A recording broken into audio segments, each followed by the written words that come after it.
여러분, 우리는 지난주에 베들레헴으로 돌아온 나오미와 룻 가운데 눈으로 볼 수 있게 분명하게 나타나는 것은 아니지만 모든 부분에서 하나님의 은혜가 임하고 있다는 것을 확인해 보았습니다.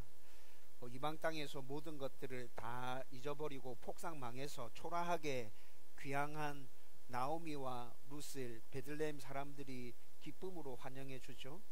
그리고 또 모압에서의 아픈 일들을 회상하면서 하나님을 온전히 신뢰하기에 그 하나님을 의지해서 쏟아내는 그 나오미의 깊은 탄식과 슬픔을 하나님께서 치유하시고 만지시는 것도 지난주에 살펴보았습니다. 그리고 앞으로 일어날 새로운 일에 대해서 기대하게 만드는 해설자의 부연 설명까지 우리는 지난주에 함께 말씀을 나누면서 정말 나오미 가운데 눈으로 확 보여지진 않지만 하나님의 은혜가 계속해서 흐르고 있다라는 것들을 분명하게 확인할 수 있었습니다. 여러분, 그런데 이런 하나님의 은혜는 성경에만 기록되어져 있는 것이 아니라 나오미와 룻에게만 임하고 있는 것이 아니라 저와 여러분들의 삶 가운데도 계속 이 하나님의 은혜가 임하고 있습니다. 저는 저와 여러분들의 삶 가운데 성경에서 말씀해 주고 있는 이 하나님의 은혜가 계속해서 임하고 있다는 것, 그리고 내가 은혜 받은 자라는 사실을 분명하게 기억하면서 살 수 있었으면 좋겠어요. 저와 여러분들이 이 사실을 기억하고 이 사실을 있는 그대로 받아들인다면 우리는 슬픔 가운데서도 꿋꿋하게 견뎌낼 수 있고 또 어려움 가운데서도 참아내고 인내할 수 있습니다. 하나님께서 이 일 가운데 은혜를 주시고 있고 앞으로 이 일들을 통해서 더 큰 복이 나의 가운데 임할 것이라는 믿음을 가지고 있기 때문에 그렇다는 것이죠. 여러분, 저와 여러분들 가운데 내 눈에 보이지 않는다 하더라도, 내가 느껴지지 않는다 하더라도 하나님의 은혜는 나의 가운데 임하고 있다. 하나님은 나의 아버지, 분명히 맞다. 그 하나님은 나에게 좋으신 분이다. 여러분, 이 믿음 확실하게 가지고 여러분 늘 하나님을 의지하고 하나님과 동행하는 행복한 삶을 살아가게 되시기를 주님의 이름으로 축원드립니다. 여러분, 오늘은 이제 지난주 말씀 끝부분에서 앞으로 일어날 일 가운데 하나님의 은혜가 어떻게 펼쳐질지에 대해서 해설자가 아주 약간 부연 설명을 했었는데 그 일들이 구체적으로 시작되어지는 첫 부분의 말씀을 오늘 저와 여러분들이 함께 읽었습니다. 여러분, 우리는 삶에서 우연히 일어나는 많은 일들을 접하고 있죠. 우연히 일어나는 일 때문에 불행을 겪는 사람들이 있습니다.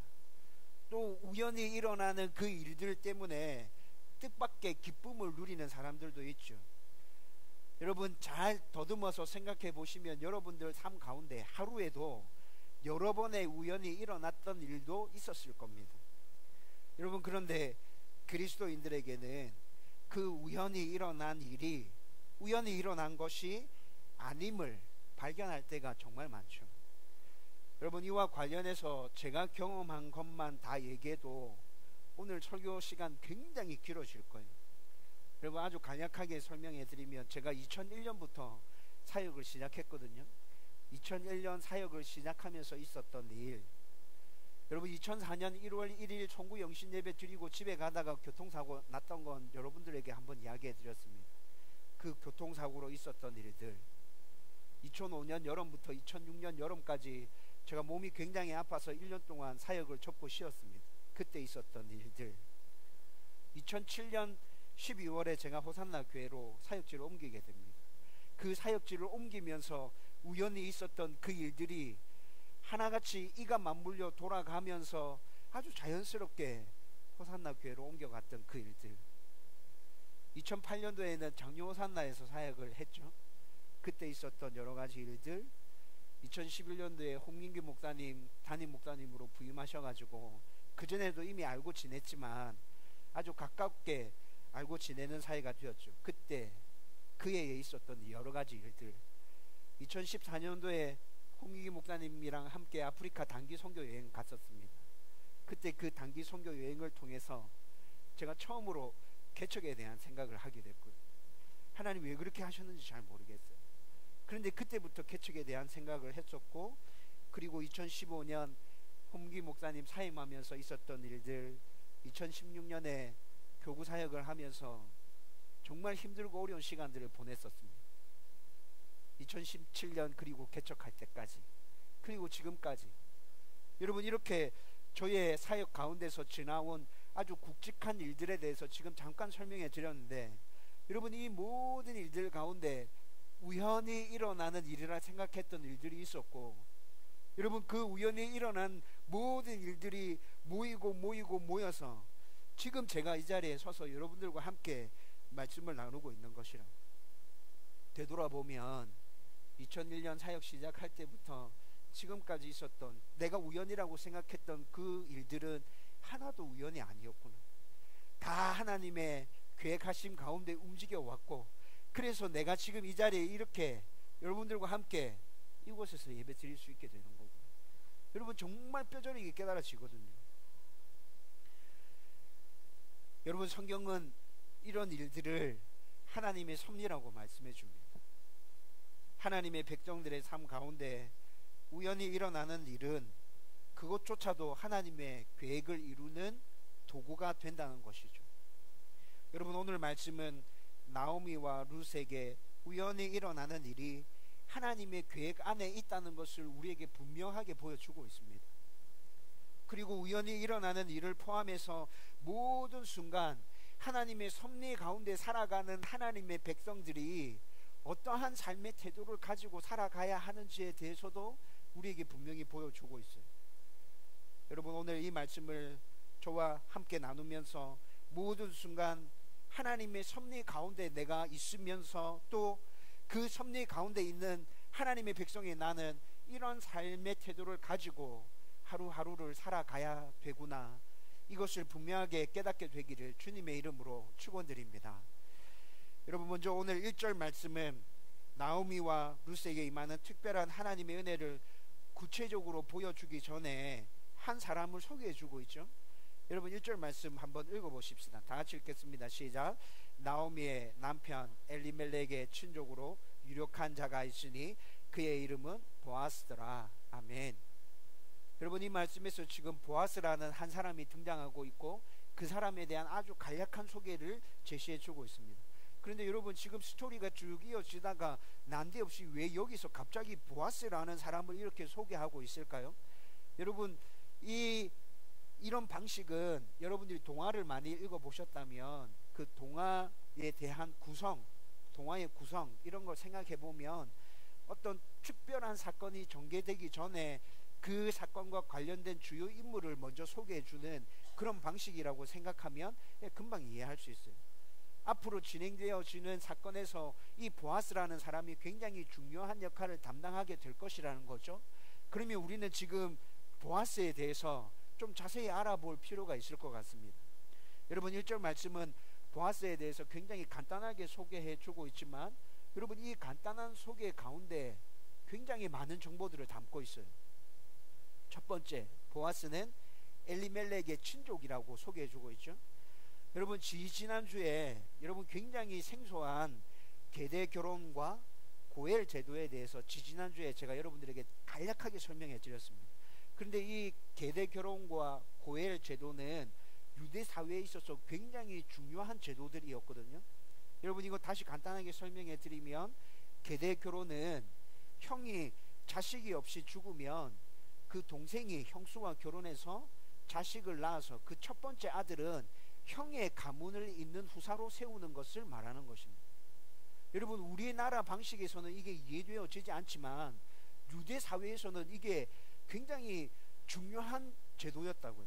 여러분 이런 제도가 있는 이유는 유대인들은 가문을 굉장히 중요하게 생각했거든요. 그리고 그 가문에게 주어져 있는 하나님께서 주신 기업, 땅, 그래서 구약 성경을 쭉 읽어보면 가문이 끊어지지 않는 것, 그리고 그 가문이 소유하고 있는 땅을 지속해서 유지해 가는 것을 하나님의 큰 축복으로 유대인들은 생각하고 있었어요. 여러분 이런 부분들 때문에 계대 결혼을 통해서 가문이 끊어지지 않고 계속해서 이어져 가고, 그리고 그 가문이 소유한 땅을 하나님의 축복이라고 여겨지는 그 땅을 지속해서 유지해 가는 것, 그것을 계속해서 할 수 있도록, 가능할 수 있도록 해주는 게 계대 결혼이었다. 그리고 유대인 과부를 이렇게라도 구제해 주지 않으면 유대인들이 혹시 이방인 사람과 재혼해서 살면 어떻게 하나 라는 것도 이 계대 결혼이 생기게 된 중요한 이유 중에 하나입니다. 우리 민족 가운데 과부가 된 사람이 있다면 그건 우리 민족이 책임져야지. 그 과부 그냥 그렇게 내버려 두면 그 혼자 못 살아가. 여러분 이때 이 당시에 진짜 그랬거든요. 과부와 고아가 살아가기에는 정말 힘든 사회였어요. 지금도 여전히 과부와 고아가 살아가기 힘든 사회지만 이때 이 당시에는 더 그랬다고. 그래서 성경에서 계속 고아와 과부들을 돌볼 것에 대해서 말씀해 주고 있지 않습니까? 그 하나의 방편으로 지금 유대인들은 계대 결혼이라는 것을 통해서 과부를 챙겨주려고 하고 있는 것이죠.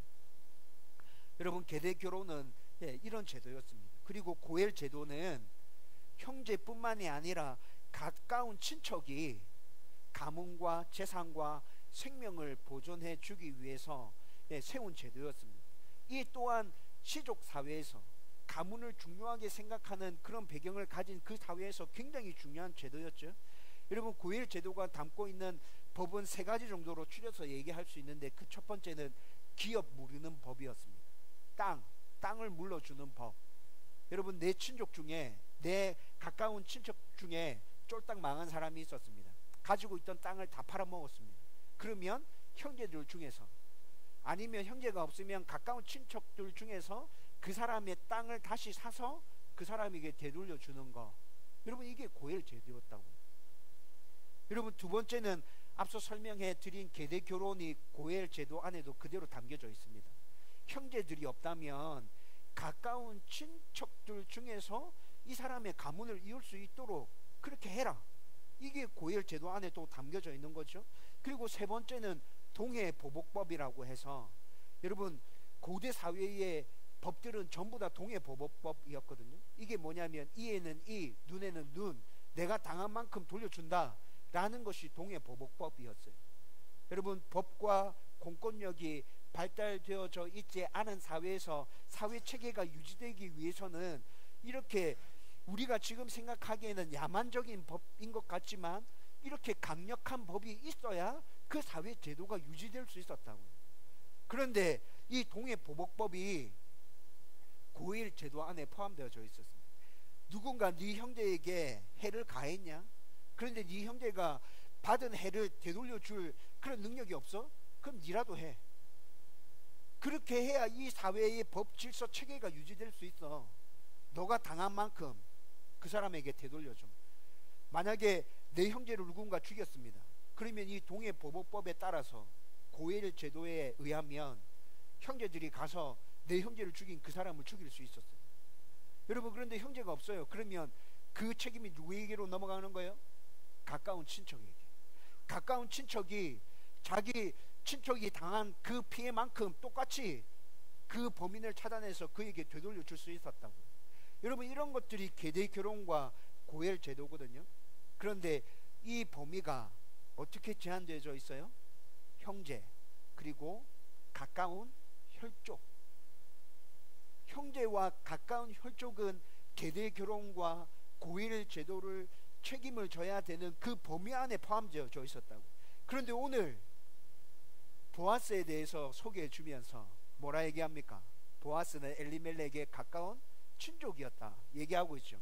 여러분 이 친족이라는 말을 더 정확하게 번역하려고 하면 혈족, 엘리멜렉 집안의 가까운 혈족이었다 이렇게 번역해야 합니다. 여러분 지금 보아스는 방금 말씀드린 계대 결혼과 고엘 제도, 이 제도에 따라서 생각해 본다면 엘리멜렉 집안의 가문을 있게 해 줄 책임을 가진 자, 엘리멜렉 집안이 잃어버렸던 그 모든 기업, 땅들을 되찾아 줄 자라는 그런 책임을 가진 아주 가까운 친족이라는 것이죠. 그리고 또 두 번째로 보아스를 유력한 자라고 소개하고 있습니다. 여러분 이 유력한 자, 한글로는 한 단어로 표현했죠. 근데 이거 히브리어 단어로 보면 세 단어로 말하고 있거든요. 세 개의 단어로 이 유력하다는 말을 설명하고 있는데 그 세 개의 단어가 포함하고 있는 뜻이 참 많습니다. 강하고 부하고 권력이 있고 성품이 좋고 사람들로부터 존경을 받고, 여러분 이런 의미들이 히브리어 단어 안에 다 들어가 있어요. 영어 성경을 보면 여러 성경도 번역본이 되게 많죠. 우리가 제일 많이 보는 영어 성경 번역본이 NIV거든요. NIV도 있고 뭐 KJV도 있고 여러 가지가 있어요. 여러 가지가 있는데 영어 성경은 이 한글로는 유력하다라는 한 단어로 이렇게 표현했는데 히브리어가 담고 있는 그 뜻을 영어 단어로는 적절하게 표현해낼 수 있는 단어가 없어요.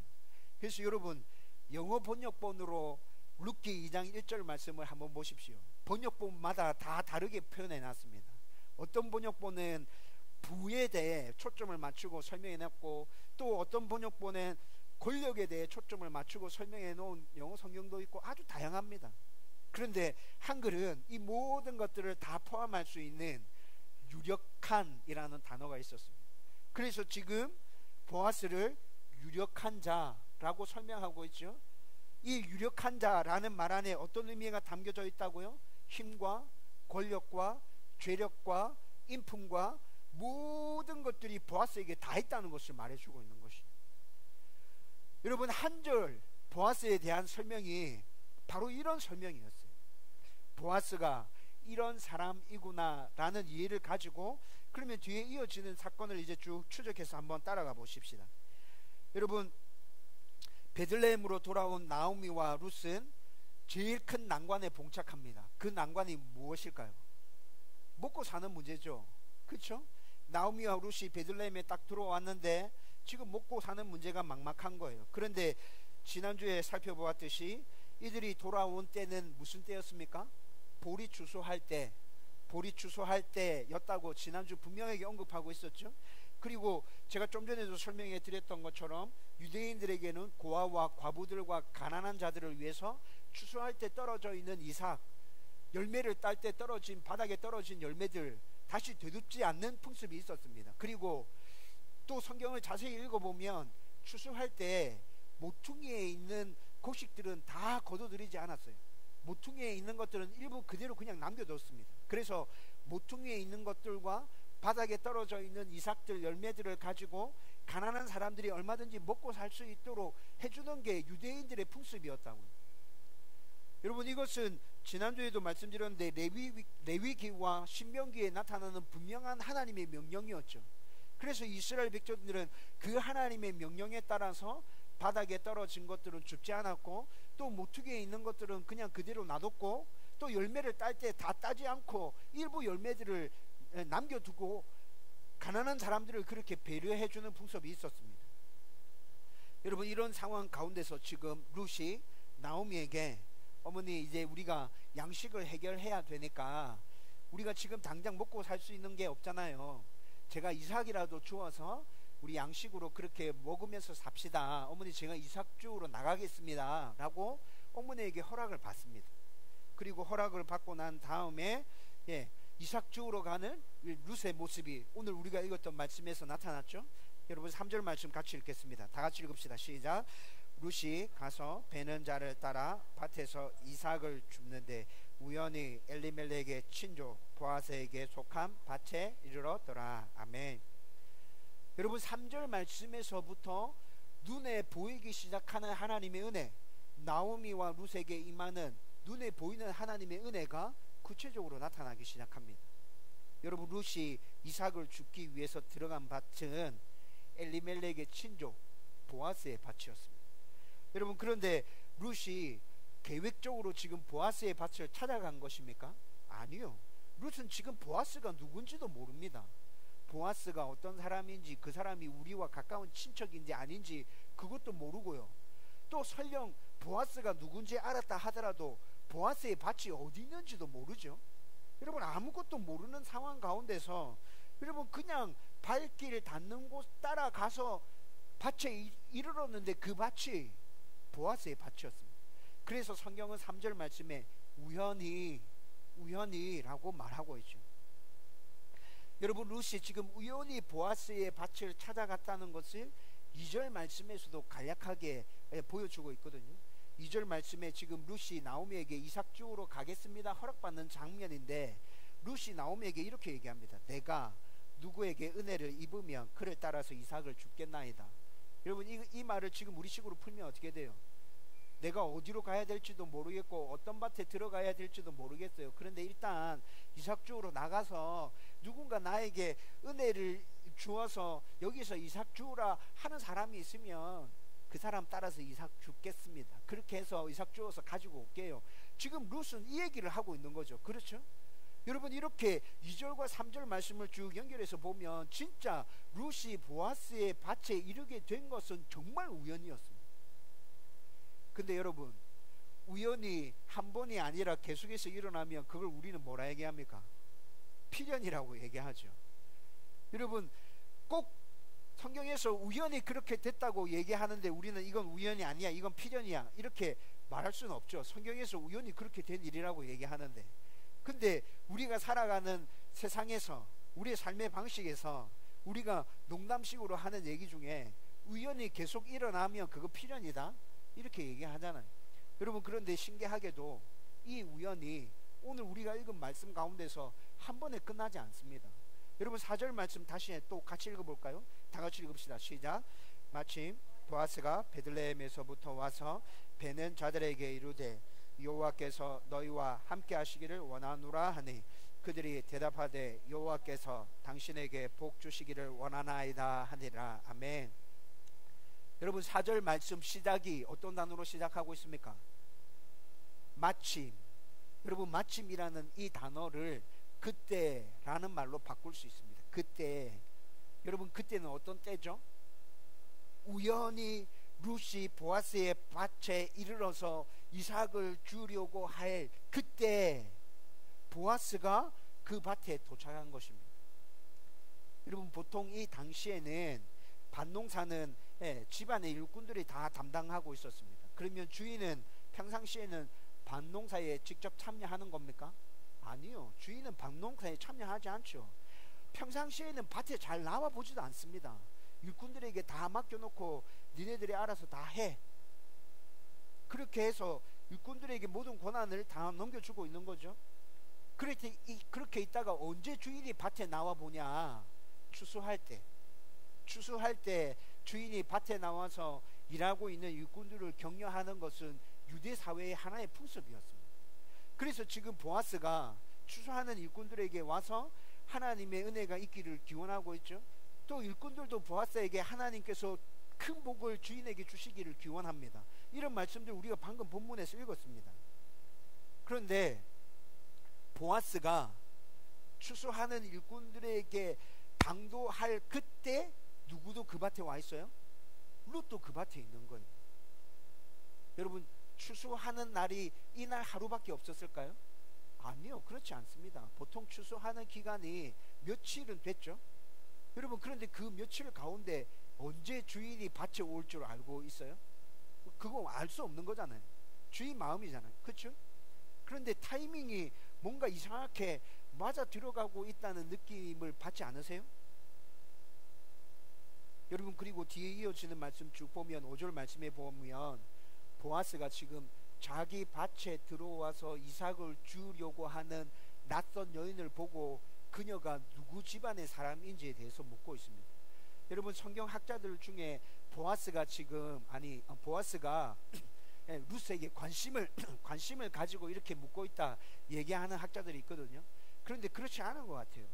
여러분들 입장에서 한번 생각해 보세요. 여러분들 가지고 있는 밭이 있는데 늘 왔다 갔다 하는 낯이 익은 사람이 아니라 낯선 사람이 내 밭에 들어와서 지금 이삭을 주려고 해요. 그러면 여러분들도 일하고 있는 일꾼들에게 저 사람 누구? 이렇게 물어보지 않겠어요? 여러분, 그것을 뭐 특별한 기대를 가지고 그렇게 물어보고 있는 것이라고 해석할 수 있겠습니까? 그렇지 않죠. 그냥 순수한 궁금증에서 묻고 있는 거예요. 우리식으로 바꿔서 얘기하면 저 사람 내 처음 보는 사람인데, 우리 동네 사람 아닌 것 같은데, 저 사람 누구 집안 사람이고, 이렇게 묻는 거죠. 여러분, 이렇게 보아스는 아주 순수하고 단순하게 룻이 누구인지에 대해서 자기 사환에게 묻고 있습니다. 여러분, 굉장히 특별한 대답을 기대했을까요? 아니요. 특별한 대답을 기대하지 않았어요. 엘리멜렉 집안의 며느리랍니다, 이 정도 답해주면 충분했죠. 그렇죠? 그런데 여러분, 6절과 7절 말씀을 한번 읽어보십시오. 6절과 7절 말씀을 읽어보면 보아스가 저 사람 누구 집안 사람이고 이렇게 질문한 것에 대한 사환의 답인데, 사환의 답이 굉장히 구체적으로 나오고 있습니다. 여러분, 성경을 연구하는 학자들이 이 말씀을 쭉 해석해내면서 사환이 왜 이렇게 특별하게 대답하고 있는지 잘 모르겠다, 그 이유를 알지 못하겠다. 보아스는 지금 굉장히 단순하게 질문을 던졌는데 그냥 엘리멜렉 집안 사람입니다 이렇게 얘기하면 끝나는 건데, 왜 사환에 이렇게 특별하게 여러 부연 설명을 달아서 이렇게 얘기하고 있을까? 여러분, 제가 보기에는 이것 또한 하나님께서 일하고 계신, 우리로 치면 우연히 일어나는 일이지만 그 안에 하나님의 역사가 담겨져 있다는 그런 생각이 강하게 드는 것이죠. 여러분, 6절과 7절의 사환의 대답을 한번 살펴보십시다. 7절을 중점적으로 해서 살펴볼 건데, 여러분 7절 말씀 같이 읽읍시다. 다 같이 읽습니다. 시작. 그의 말이 나로 베는 자를 따라 단사에 이삭을 죽게 하소서 하였고, 아침부터 와서는 잠시 집에서 쉰 외에 지금까지 계속하는 중이니. 아멘. 여러분, 지금 사환이 룻에 대해서 설명하고 있는 설명이거든요. 그런데 이 설명은 6절부터 계속 이어지는 설명이에요. 6절 잠시 살펴보면 6절에 룻을 사환이 어떻게 설명하고 있냐면 이렇게 설명합니다. 나오미와 함께 모압 지방에서 돌아온 모압 소녀인데, 사환이 지금 룻을 이렇게 설명했어요. 여러분, 지난주에 말씀 생각할 때 이것에 대해서 설명했는데, 여러분, 룻은 베들레헴에 살았던 적이 있었다고요? 아니요, 룻은 베들레헴에 살았던 적 없습니다. 모압 여인입니다. 이방 여인입니다. 그런데 룻이 시어머니를 따라 베들레헴으로 올 때 내가 베들레헴으로 돌아가겠나이다 이렇게 얘기했다고 했죠. 그 의미 안에 어떤 게 들어있다 했어요? 나는 반드시 어머니를 따라서 베들레헴으로 가고 말겠습니다라는 강한 의지가 들어있다 했지 않습니까? 그래서 한 번도 살아본 적이 없는 그 베들레헴 땅 처음 가는 건데 돌아가겠다고 표현한다 라고 말씀드렸죠. 그런데 여러분, 이 사환이 룻의 그런 심정을 알고 있었다는 듯이 이렇게 얘기합니다. 모압 지방에서 돌아온 모압 소녀인데, 여러분, 이것도 굉장히 좀 의아하다는 생각이 들지 않나요? 여러분, 추측으로 말씀드리자면 나오미를 따라서 베들레헴까지 온 모압 이방 여인 룻을 베들레헴 사람들이 굉장히 좋게 보고 있구나라는 느낌을 받게 됩니다. 그래서 지금 이 사환마저도 룻에 대한 설명을 이렇게 하고 있구나. 여러분, 모압 여인이 돌아왔을 때 물론 나오미에 대한 환영과 기쁨이었지만 베들레헴에 돌아왔을 때 베들레헴 사람들이 그들을 정말 기쁨으로 환영해주고 맞이했지 않습니까? 여러분, 이런 분위기들이 베들레헴 성 전역에 깔려서 룻까지도 저 사람 참 대단한 사람이다, 이방 사람인데 시어머니 따라서 여기까지 왔대, 쟤 진짜 효부대, 사람들이 이렇게 막 입에 룻에 대해서 오르내리면서 룻을 그렇게 칭찬하면서 룻에 대한 좋은 이미지를 가지고 있었다는 게 보여지지 않나요? 여러분, 계속해서 말씀을 한번 살펴보십시오. 7절 말씀에서는 그런데 룻이 좀 황당한 요구를 하고 있다는 것이 발견되어집니다. 여러분, 지금 룻은 사환에게 베는 자를 따라 단사에서 이삭을 죽게 하소서라고 부탁하고 있죠. 여러분, 그런데 이 부탁은 정상인이라면 상상할 수도 없는 부탁입니다. 여러분, 이 당시에 고아와 과부와 가난한 자들을 위해서 이삭을 주울 수 있도록 하는 것이 보편적인 문화로 정착되어져 있다 할지라도 추수하는 날 그들에게 이런 권한이 부여되어진 건 아니었어요. 여러분, 추수하는 날 고아와 과부들이 이삭을 줍기 시작하면 일하는 사람들이 얼마나 불편하겠어요. 완전 걸리적거리고 그렇지 않겠어요? 그리고 또 추수하는 날 이삭을 줍게 하면 바닥에 떨어진 이삭이 아니라 붙어있는 이삭을 따먹을 수도 있잖아요. 여러분, 그래서 보통 이삭 줍기는 추수하는 날 같이 진행되어지는 게 아니라 추수가 끝난 밭에, 완전히 추수가 끝난 밭에 고아와 과부들이 들어가서 이삭을 줍게 되는 거거든요. 근데 지금 룻이 어떻게 요구하고 있어요? 베는 자들을 따라서 단 사이에서 죽게 해주십시오. 여러분, 이 요구가 뭐냐면 추수가 진행되어지는 그 상황에서 나도 함께 들어가서 이삭을 죽게 해주세요. 룻이 지금 이렇게 요구하고 있는 거예요. 여러분, 일꾼의 입장에서 한번 생각해 보십시오. 룻의 이 요구가 받아들일 만한 요구입니까?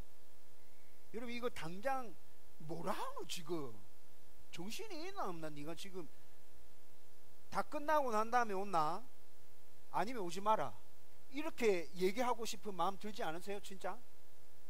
근데 지금 룻이 이렇게 염치 없는 부탁을 하고 있는 이유는 뭘까요? 여러분, 자기는 봉양해야 할 시어머니가 있잖아요. 여러분, 이삭 죽기, 정상적으로 이삭 죽기를 해서 시어머니와 두 여인이 먹을 수 있는 양식을 충분히 얻을 수 있겠어요? 고아와 과부들이 모두 다 함께 추수가 끝난 밭에 들어가서 이삭을 죽기 시작하면 나 혼자 먹는 양식을 구하는 것도 굉장히 힘들지 않겠어요? 그러니까 룻은 지금 자기 생각에 어머니와 내가 함께 먹을 수 있는 풍족한 양식을 어떻게 하면 구할 수 있을까 생각하다가 이게 조금 무리인 줄은 알지만 그래도 이렇게 부탁해서 주인이 허락해 주면 그러면 풍족하게 양식을 구할 수 있지 않겠나 생각해서 그렇게 하고 있는 것이죠. 여러분, 룻의 이 부탁을 들은 사환이 룻의 부탁을 거절하지 않습니다.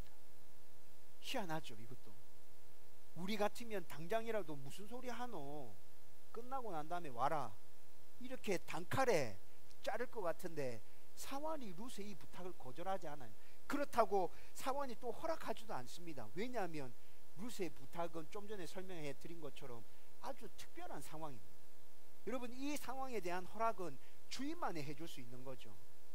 종이 이 상황에 대해서 허락을 해줬다가 주인이 와서 왜 그랬냐 이렇게 얘기하면 사환이 큰일 나잖아요. 그러니까 자기는 허락해 줄 수 없어요. 근데 거절하지도 않았어요. 그래서 지금 룻이 어떻게 하고 있는 상황이라고요? 밭에 들어가서 이삭을 줍고 있는 상황이 아니라 밭 곁에서 주인의 허락이 떨어질 때까지 기다리고 있는 상황이에요. 여러분, 오늘 본문 말씀을 읽으면서 성도들이 오해하는 것 중에 하나가 뭐냐면 룻이 지금 보아스의 밭에 들어가서 이삭을 줍고 있구나 라고 생각하는데 그 상황이 아니에요. 기다리고 있어요. 언제부터 나와서 기다리고 있어요? 아침부터 나와서 사환에게 그 부탁을 하고 난 다음 주인이 와서 내가 한 그 부탁에 대해서 허락해 줄 때까지 밭 곁에서 계속 서성이면서 기다리고 있는 것이죠. 여러분, 그때 보아스가 왔습니다. 그때 보아스가 저 소녀가 누구냐라고 묻습니다. 그때 사환이 이렇게 모든 설명들을 길게 보아스에게 다 해주고 있습니다. 여러분, 이후의 스토리는 우리가 룻기에 대해서 많이 읽었고 이야기를 들어서 알고 있지 않습니까? 여러분, 보아스가 요구한 대로, 아니 룻이 요구한 대로 보아스가 다 허락해 줍니다. 단 사이에서 돌아다니면서 이삭 주우라, 다른 밭에 가지 마라, 우리 종들 따라다니면서 그렇게 이삭을 줍고 추수 끝날 때까지 계속 그렇게 해야 된다. 여러분, 오늘 제가 설명해 드린 이것이 우리가 읽었던 1절부터 7절까지의 말씀의 전체 상황입니다. 여러분, 이 말씀을 통해서 여러분들은 무엇을 발견하십니까? 저는 우연까지도 사용하셔서 하나님이 계획하신 바를 이루어 가시는 신실하신 하나님, 나의 좋으신 아버지를 이 말씀 가운데서 발견하게 됩니다. 여러분, 그동안 나오미와 룻에게는 보이지 않는 하나님의 역사와 은혜가 계속 임하고 있었는데 오늘은 눈에 드러나게 우연까지도 사용하셔서 하나님이 이렇게 나오미와 룻에게 은혜를 부어주고 계시구나 하는 것들을 발견하게 된다는 것이죠. 여러분, 오늘 설교를 시작하면서 말씀드렸듯이 우리에게도 수많은 우연이 반복되어지고 있지 않습니까? 여러분, 그러나 그것은 우리가 보기에는 우연이지만 하나님께서 보시기에는 우연이 아닙니다. 절대로 우연이 아닙니다. 하나님이 계획하신 바에 따라서 우리를 이끌고 가고 계시는 중이십니다. 여러분, 우리가 그 사실을 인정하고 그 사실을 분명하게 인지하고 믿고 있다면 내 상황 가운데서 지금 어떠한 일이 일어난다 할지라도 하나님을 신뢰함으로 그냥 인내하고 견디며 따라가면 됩니다. 너무 힘들고 어렵습니까? 여러분, 그때 뭐라고 기도하라고 말씀드렸습니까? 하나님, 인내할 수 있도록 도와주옵소서. 하나님, 참고 견디고 이 어려움을 잘 넘어갈 수 있도록 하나님, 나를 붙들어 주옵소서. 여러분, 그때 그렇게 기도해야 되는 거예요. 여러분들의 상황이 잘 풀리고 있습니까? 모든 것이 하나님의 은혜입니다. 하나님의 축복입니다. 하나님께서 이렇게 하신 것입니다. 제가 한 것 아무것도 없습니다. 하나님 영광 받아 주옵소서. 여러분, 저와 여러분들 가운데 이런 고백이 있다면, 여러분, 우리 가운데 역사하고 있는 하나님의 계획들, 하나님의 섭리들이 날마다 우리 눈에 드러나 보이게 될 것입니다. 저와 여러분들 가운데 그런 은혜가 넘쳐나게 되기를 주님의 이름으로 축원드립니다. 여러분, 이뿐만이 아니라 오늘 말씀에서 룻의 모습을 통해서 평상시 우리는 우리의 주어진 그 삶 가운데 최선을 다해야 한다는 것도 발견하게 됩니다. 여러분, 룻이 사환에게 부탁한 것은 무리한 부탁이라 그랬죠. 여러분, 그렇지만 어머니와 함께 먹을 양식을 구하기 위해서는 어쩔 수 없는 선택이었습니다. 염치 없는 것이지만, 단칼에 거절당할 수 있지만, 내가 이렇게 부탁해서 창피를 당할 수 있지만, 그렇지만 이것이 내가 할 수 있는 최선이기에, 이 부탁은 불법적인 일이 아니기에 내가 할 수 있는 최선의 것을 한번 해보자. 여러분, 지금 룻은 이렇게 생각하고 사환에게 그 일을 부탁하고 있었던 것 같아요. 그리고 주인의 허락이 떨어질 때까지 어떻게 하고 있었다고요? 밭곁에서 기다리고 있습니다. 아침부터 지금까지 중간에 잠시 쉰 것 외에 쉬었다는 말이 들어가 있는 것으로 보아서 기다리는 시간이 굉장히 길었던 것 같습니다. 근데 나오미는 끝까지 거기서 기다리고 있습니다. 여러분, 나오미의 모습에서 성실함을 발견할 수 있지 않습니까? 자기가 할 수 있는 최선의 것을 지금 하고 있다는 것이 발견되어지지 않나요? 여러분, 나오미가 며느리로서 모압 땅에서 베들레헴으로 룻이 며느리로서 모압에서 베들레헴으로 어머니와 함께 같이 돌아오는 그 상황만 생각해 봐도 룻은 며느리의 역할을 다하기 위해서 최선을 다하고 있구나. 오늘 이 모습을 보면서 또 룻은 자기가 할 수 있는 곳에서 항상 최선을 다하고 있는 굉장히 성실한 여인이구나 라는 것들을 발견하지 않습니까? 여러분, 저는 오늘 이 말씀을 보면서 내가 지금 비록 어렵고 힘든 상황 가운데 있다 할지라도 하나님의 섭리가 작용하고 있다는 것을 내가 믿고 확신하고 있다면 나의 모든 삶 가운데서 나는 최선을 다해야 되구나. 내가 할 수 있는 것만큼 열심히 일해야 되구나. 세상적인 방법이 아니라 성경적인 방법으로 하나님의 나라를 내 삶의 영역 가운데서 세워가야겠다는 생각을 가지고 내 직업, 내가 만나는 사람, 내 가정, 나의 모든 부분에 있어서 그렇게 열심히 노력해 가야 되구나. 그렇게 할 때 내 삶 가운데서 일어나는 우연까지도 사용하시는 하나님의 섭리와 계획이 나의 가운데 임하게 되고 내가 하나님의 은혜와 하나님의 복을 결국 누릴 수 있게 되구나. 여러분, 이것을 발견하게 된다고. 저와 여러분들이 룻의 모습을 보면서 동일하게 이 성실함에 대해서 깨닫고 나도 이렇게 성실하게 주어진 삶 하루하루 최선을 다해서 살아야겠다라는 결단과 각오가 일어나게 되기를 주님의 이름으로 축원드립니다. 이제 말씀을 정리하려고 합니다. 여러분, 성경은 분명하게 계속해서 하나님의 섭리에 대해서 말씀해 주고 있습니다. 하나님의 계획하심, 우리를 향하신 특별한 하나님의 계획 계속해서 말씀해 주고 있다고. 여러분, 이 하나님의 섭리에 대해서 말씀해 주면서 성경에서 이런 이야기도 해주고 있습니다. 참새 한 마리 죽고 사는 거, 그거 내 손 안에 있다. 들의 백합화 피고 지는 거, 그거 내 손 안에 있다. 니네들 참새 한 마리 관심 두고 있냐? 들의 백합화 피고 지는 거 너희들 거기에 관심을 두고 있냐? 너희들 거기에 관심 두고 있지 않잖아. 그런데 그것조차도 내 손 안에서 움직이고 있다고. 그런데 하물며 내가 사랑하는 너희들 복주고 복주고 복주기를 원하는 너희들, 내 아들까지도 생명까지 내어주면서 살린 너희들일까 보냐. 내가 너희들 절대로 그냥 내버려 주지 않을 거야. 여러분, 성경은 이렇게 참새와 백합화까지 등장시키면서 하나님의 섭리와 하나님의 계획하심에 대해서 계속 반복하면서 우리에게 말씀해 주고 있지 않습니까? 여러분, 지금까지 하나님은 하나님의 그 섭리와 계획 가운데서 우리를 지금까지 이끌어 오셨습니다. 여러분, 앞으로도 하나님의 섭리와 계획 가운데 우리를 계속 하나님이 이끌어 가실 것입니다. 그리고 반드시 하나님께서 우리에게 복 주실 것입니다. 여러분, 이 사실을 믿고 있다면 저와 여러분들은 주어진 하루하루 삶에 최선을 다하면서 살아가야 합니다. 내 삶을 통해서 나는 하나님께 영광 올려드려야겠다. 내가 하기 싫은 일이지만 하나님께서 나로 하여금 여기 있게 하셨다면 나는 지금 이 순간에 이 일에 최선을 다한다. 내가 그렇게 해갈 때 나에게 일어나는 우연까지도 하나님께서 사용하셔서 하나님의 계획이 내 가운데서 일어나게 될 거야.